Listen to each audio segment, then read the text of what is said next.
Taxa de desemprego é a menor no país desde 2014. Uma notícia que parece vir para acalmar a mente do brasileiro exausto. Mesmo assim, uma pesquisa da Deloitte Touche mostrou que a preocupação número 1 da geração Z é o desemprego. Infelizmente, essa ansiedade faz parte do nosso dia a dia. A pesquisa apenas evidenciou que tanto o desemprego quanto o custo de vida são as preocupações principais de quase um terço dos brasileiros entre 18 e 24 anos. E temos ótimos motivos para isso. Afinal, basta ser brasileiro para entender o sufoco que é manter as contas de casa, buscar um emprego decente, sobreviver num modo geral aqui nesse país. Mas mesmo com indicadores mostrando uma melhora nos índices de desemprego, por que a situação está tão desesperadora? Que problema oculto causa essa falta de esperança? E qual é a saída para você que está procurando emprego?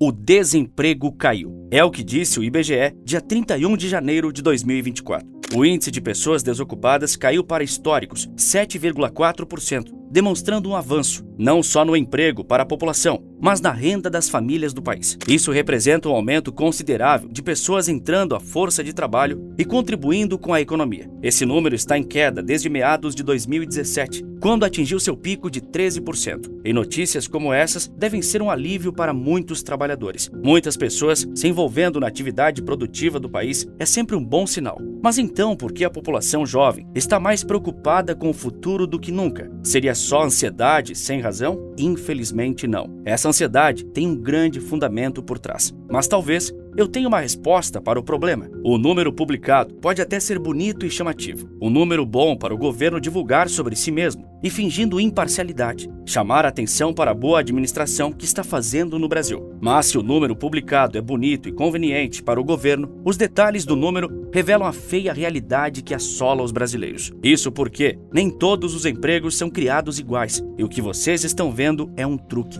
Desde a crise sanitária de 2020 a 2022, os empregos vêm sumindo no mercado. Com tudo fechado, as empresas se endividaram e cortaram gastos para sobreviver a um período onde todos estavam receosos em gastar dinheiro. Esse aperto econômico gerou uma demissão parcial da força de trabalho em todos os setores da economia. E esse movimento em massa só serviu para as empresas que tiveram o luxo de sobreviver a esse período. Com a recuperação lenta nos anos seguintes, era de se esperar que os empregos que sumiram na crise voltassem. Mas quem esperou os empregos voltarem, provavelmente está esperando até hoje. As vagas estão voltando, mas não são as mesmas. Nesse ano, os empregos de carteira assinada tiveram uma queda vertiginosa, principalmente na área de indústria e serviços. Mercados esses que também foram os mais afetados durante a crise. E me parece que esses empregos nunca voltarão. Essa é a menor geração de empregos que se tem registro e significa que com as demissões ficando constantes, menos gente vai se reintroduzindo ao mercado de trabalho e menos produtiva a economia brasileira se torna. Essas pessoas não estão retomando seus postos de trabalho porque, em muitos casos, as empresas nem existem mais. Com o índice de falências subindo 44% no ano passado, muitos empregos estão simplesmente sumindo do mapa. E isso é horrível, não só para o dono da empresa em recuperação judicial, mas para todos que dependem daquela empresa,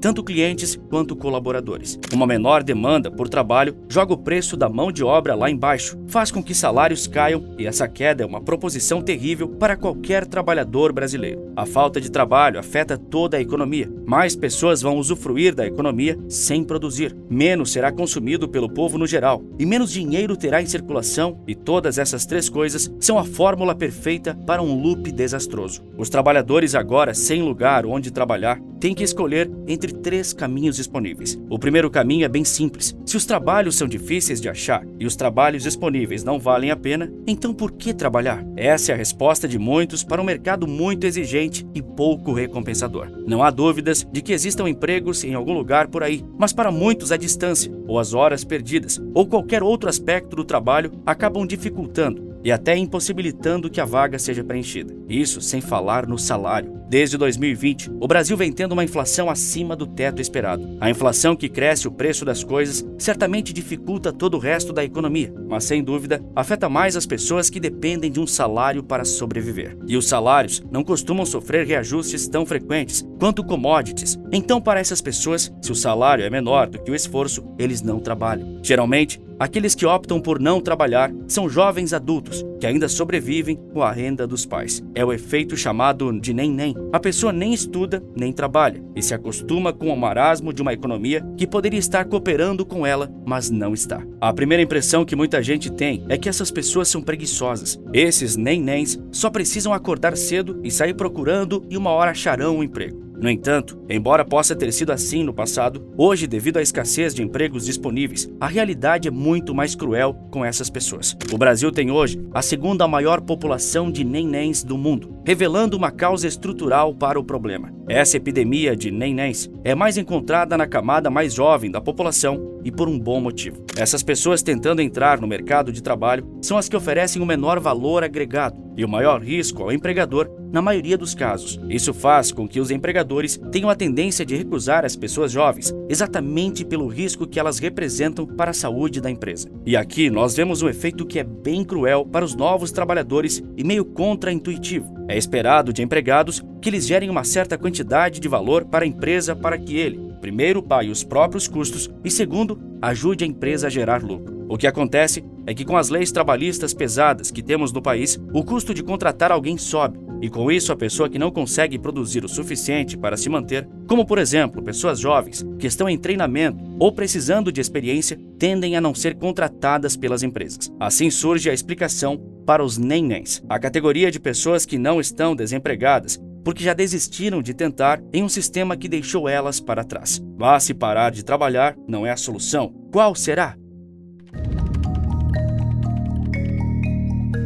Não trabalhar é um privilégio que não cabe a todos. Na verdade, para a maioria das pessoas, essa opção nem existe realmente. O que significa que na falta de um trabalho, essas pessoas vão trabalhar por menos em outro lugar. O histórico de crises e baixas no mercado, junto com o histórico de estagnação econômica perpétua no nosso país, enraizou uma mentalidade bastante tóxica para os trabalhadores brasileiros. A mentalidade de escassez, por pior que seja o salário, por mais difícil que sejam as condições de trabalho, é muito raro você ver uma pessoa desistindo do trabalho conquistado. E isso vem dessa mentalidade. A ideia de que você tem que se manter leal a um trabalho e aceitar as imposições da área vem de uma ideia enraizada na mente de todos os brasileiros. Desde cedo, somos condicionados a acreditar que trabalho aqui é escasso, por isso devemos aceitar o que nos é oferecido. Infelizmente, a falta de oportunidades é real. O Brasil nunca teve uma abundância de empregos ou um período grande e extenso de criação de empresas e de empreendimentos. O que significa que a melhor opção muitas vezes não era tentar conseguir um trabalho melhor, mas sim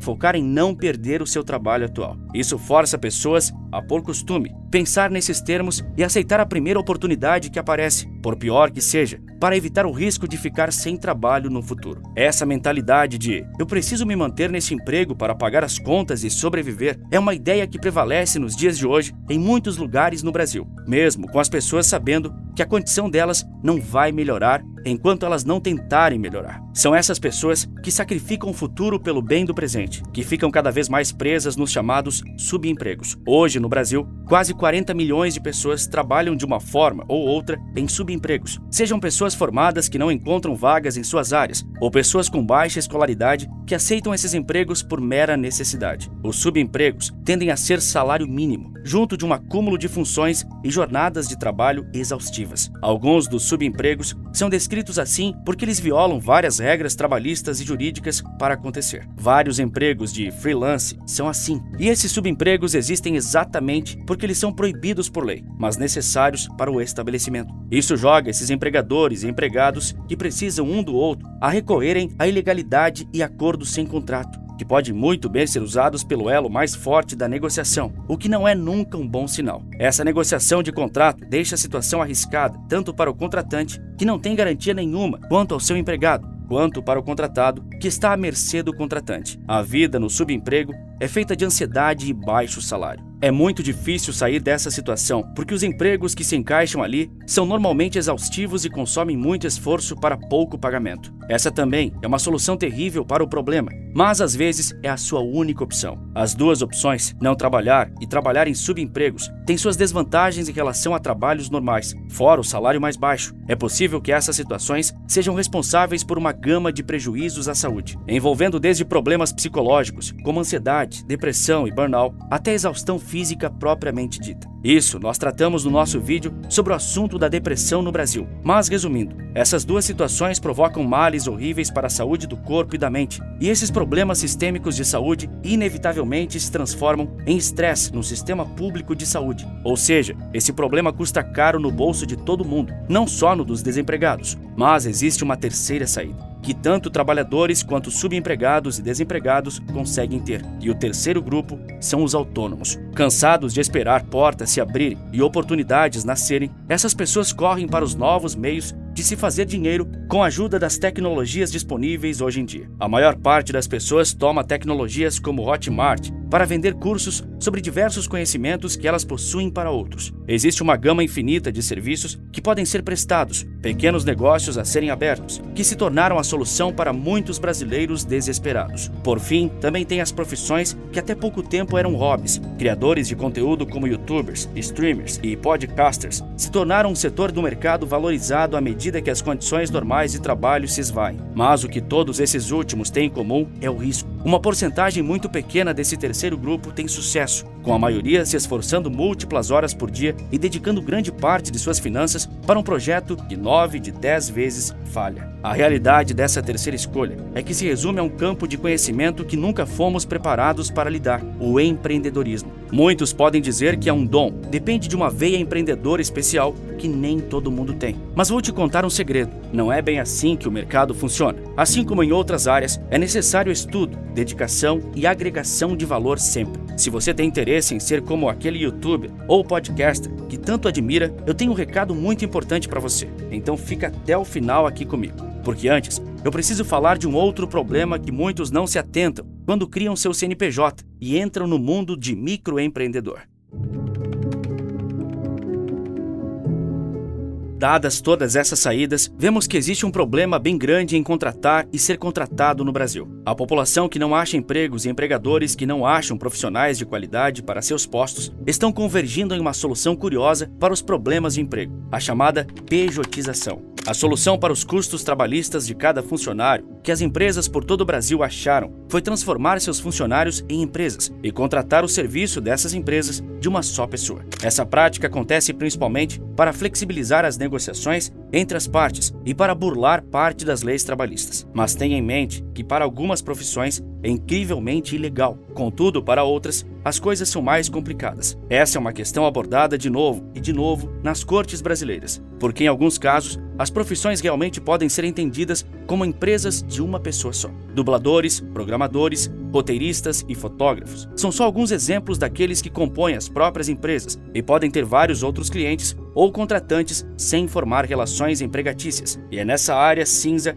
que a pejotização floresce. Mas isso realmente faz bem? O que acontece com essas pessoas? É difícil dizer. Com certeza existem casos onde a pejotização serve muito bem ao empregado. Programadores, por exemplo, preferem o emprego PJ por querer ganhar mais ou ter férias mais flexíveis, ou pela própria natureza do trabalho deles ser mais inusitada. Assim acabam lucrando mais e causando menos dor de cabeça para ambas as partes do que se fossem trabalhadores no regime CLT. Contudo, para diversas outras vagas, a história não é tão colorida e agradável. Empregos exigindo PJ tendem mais a ser uma redução de custos para a empresa. Os salários podem até ser maiores, mas aqui o destaque é a carga horária e a negociação de férias. O resultado é bem parecido com aqueles relatados nos subempregos: alta carga horária e o próprio empregado tendo que arcar com custos como os de transporte e alimentação. Numa situação ideal e igualitária, isso é compensado no aumento do salário do lado do empregador e com uma maior responsabilidade do empregado de como negociar o contrato e gerenciar o pagamento. Além disso, os trabalhadores nesse regime não têm como garantias as férias remuneradas, não fazem parte do Fundo de Garantia por Tempo de Serviço e não terá amparo caso seja demitido. Por isso, os termos do contrato devem ser muito bem avaliados. Apesar de todos esses pontos negativos, a verdade é que as contratações PJ são só uma resposta natural do mercado para a dificuldade de se contratar no Brasil e da dificuldade de empreender aqui. Não é à toa que muitas empresas estão fechando e pouquíssimas estão conseguindo se manter realmente. As relações entre empregados e empregadores estão precárias porque existe uma falta de empregos real e tangível por todo o território nacional. Isso força muitos empregados a trabalhos inseguros e mal pagos, não pela ganância do empresário de espremer mais uns centavos de seus funcionários, mas pelo medo desse mesmo empresário de talvez amanhã não ter mais sua empresa. Todas as saídas citadas neste vídeo são saídas válidas, mas algumas podem ser muito inconvenientes para o trabalhador, e a maioria não parece responder às necessidades do mercado de fato, ou dar uma saída satisfatória para o problema. Ou você se arrisca como autônomo, ou trabalha muito como subempregado, ou desiste de ser um membro funcional da sociedade. Mas é aqui que entra a verdadeira solução para o problema. Até agora falamos de tratamentos paliativos porque é o que a maioria das pessoas tende a fazer, sem olhar para frente e encarar novas possibilidades. Dia após dia, nascem novas formas de ganhar dinheiro, novas indústrias e novas necessidades, e cada uma delas precisa de pessoas dispostas a aprender e a fazer a diferença. Precisam de gente capaz de criar riqueza e solucionar problemas, e enquanto você souber como solucionar problemas para os outros poderão facilmente te chamar. Mas é claro que existem desafios para serem superados, e a melhor forma de estar preparado para superar esses desafios é com conhecimento. Afinal, essa é a única forma de manter as pessoas comuns demandadas em todo tipo de área. O que te difere de qualquer outro que não teve sucesso é o conhecimento que você adquire e como você resolve problemas e propõe soluções que realmente dão valor à sua carreira. Agora, se você quer saber como pessoas comuns estão se tornando mestres digitais e faturando $3.000 todos os meses, sem se expor e sem falar inglês, bem, eu me chamo José e resolvi sair de trás das câmeras. Eu sou o meu próprio resultado, e isso é para poucos. Se você quer saber mais, deixei uma aula gratuita aqui embaixo onde te ensino isso. Basta clicar no link aqui na descrição ou escanear esse QR Code aqui na tela. Agora, se você quer ficar bem informado, te recomendo um vídeo sobre a terrível quebra do agro. Nele, eu te conto tudo o que está acontecendo com o setor que move a economia do Brasil e qual o péssimo plano do governo para industrializar o país. Por esse vídeo é isso, um forte abraço e bons negócios!